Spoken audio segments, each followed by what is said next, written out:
বেকারত্বের যন্ত্রণা বুঝো, ভাতের থালা হাতে নিয়ে কোনো সময় কাঁদছ, যারা কাঁদছে অগজায় দিকে বেজে এই মুহূর্তটা কিরকম।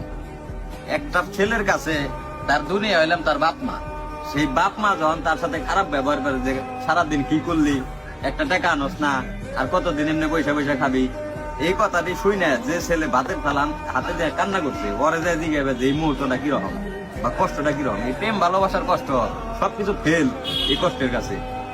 কারণ হলে যখন তোমার মা 10 মাস 10 দিন তোমার যখন পেটে ধরছে, এই মা তোমার পাইলা পয়সা বড় করছে, এই মা যখন তোমার কইব যে কি কামাই করলি বা আমাগুলো কি করা পারছ, কি দিয়া পারলি, তখন তুমি বুঝছো যে ভিতরে কিরকম লাগে।